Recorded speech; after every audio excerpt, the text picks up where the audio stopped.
Summertime in Barcelona. The streets are filled with thousands of protesters, many armed not with slogans alone, but with water guns aimed at hotels and holidaymakers. Their message is simple but powerful.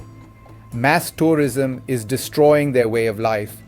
And Barcelona is not alone. Similar protests have spread across Europe, forcing governments to confront an uncomfortable reality. The paradox of tourism is clear. It is one of Europe's most valuable industries, yet it is also tearing communities apart. In 2024, Spain alone earned more than $17 billion from international visitors. But behind this economic success lies anger and frustration. Locals say the industry has priced them out of their own neighborhoods, turned their streets into crowded thoroughfares, and placed unbearable strain on housing, water, and other resources.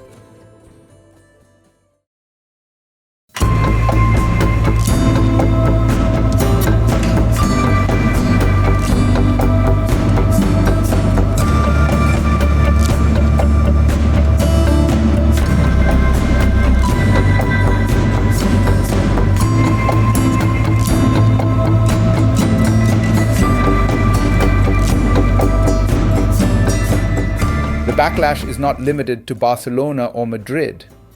In April 2025, protests against soaring rents and unaffordable housing erupted in over 40 Spanish cities. In Portugal, residents voiced similar complaints. In Venice, anger boiled over during the high-profile wedding of Amazon founder Jeff Bezos and Lauren Sanchez, when locals accused city leaders of turning their home into a theme park for the wealthy. Venice today receives nearly 30 million tourists every year. Even though its historic city center has fewer than 50,000 residents, less than half the population it had 50 years ago. This pattern repeats across Europe. Amsterdam, Naples, Milan, San Sebastian, and the Canary Islands have all seen demonstrations. Their concerns are strikingly similar.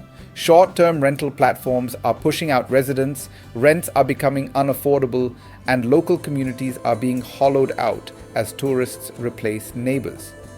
Europe recorded 747 million international tourist arrivals in 2024, and the pace has only quickened. In the first 3 months of 2025 alone, 125 million international tourists arrived, a figure that is not only higher than last year but also greater than before the COVID-19 pandemic. The pandemic itself has played a role in shaping this backlash. For many residents, the quiet streets of lockdowns offered a glimpse of what life without mass tourism could be. Streets they could walk without being crowded, housing they could afford, and neighborhoods that felt like communities again. As visitors came flooding back, so too did frustration. Governments and city leaders are now scrambling to respond. Venice has introduced an entry fee for day trippers and banned large cruise ships.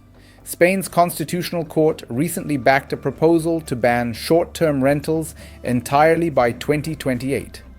Amsterdam has raised tourist taxes and limited new hotels, though residents' groups argue that even stricter measures are needed.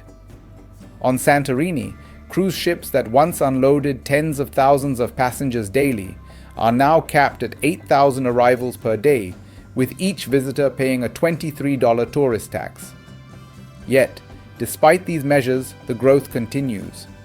Greece expects more than 40 million international tourists in 2025, a staggering 4 tourists for every resident.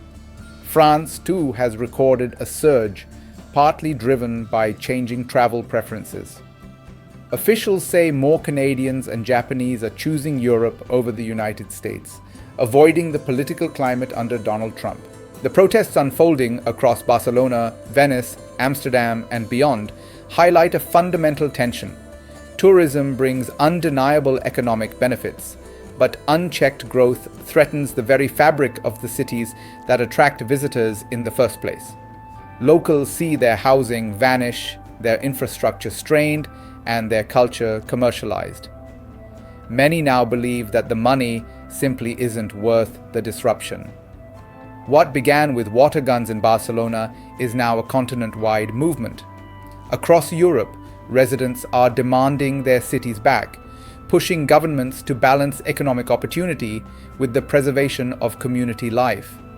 And as long as tourist numbers rise, this battle between locals and visitors is unlikely to fade.